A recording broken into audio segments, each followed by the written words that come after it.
Hello everyone, today I'm going to walk you through the process of bringing in an STL file into PrusaSlicer and then slicing that and being able to print on our Prusa 3D printers.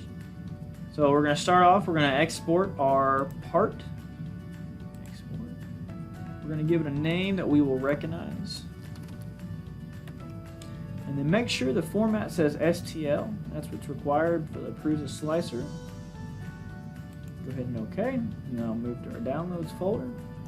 So we're going to open up PrusaSlicer now. So once you have Prusa open, you can go ahead and we're going to click on printer. We're going to bring in the correct print settings.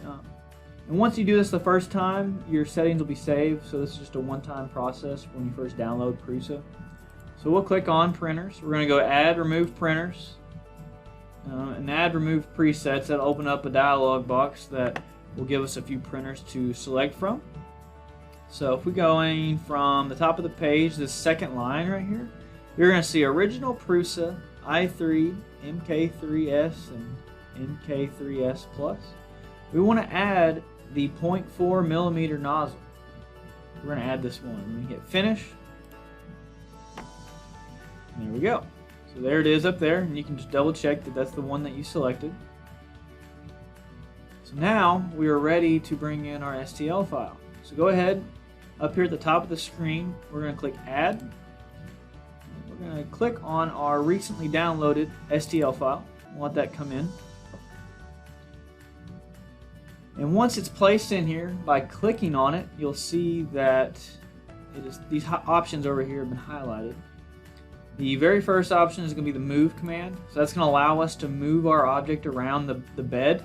So if for some reason we need to move it to the left or the right, or even up and down, we can do so. The next option is going to be the scaling option.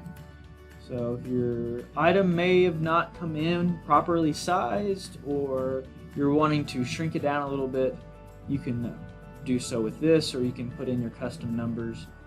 If you want to convert to millimeters, if you already know, maybe you did it in inches and you want to convert it back to millimeters, you can do so. And then rotate, you can rotate it across different faces. So you got the Z-axis there and so forth.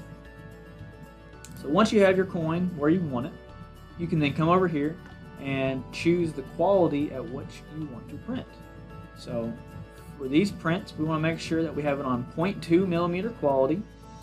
You can see, click on here, so 0.2 millimeter quality. The filament's already going to be chosen. It's going to be Prusa Mint PLA. And then make sure that our original Prusa i3 MK3S printer has been selected. Infill, we're going to leave at 15%.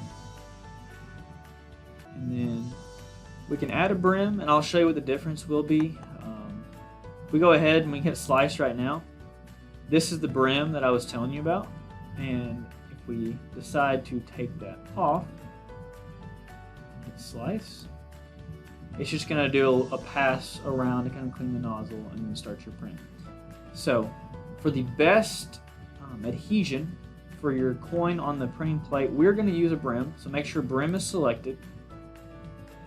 And then you can go in here and hit slice now. And it's going to take about 22 minutes to print. And Prusa is really cool. You can actually come over here and you can grab this slider right here and you can see the path that your coin is going to take. And by looking at this right here, I can see that it's got this wave fill.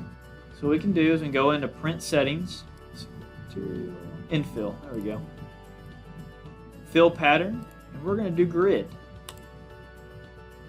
So we can go back to the plater, hit slice now, and you can see it is now changed to a grid fill pattern.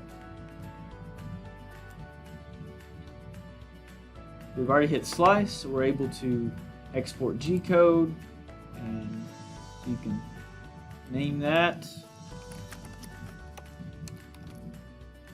and save that to your removable SD card and plug that right into the printer and hit print. Once you've completed these steps, you're now ready to head to the lab and print your file.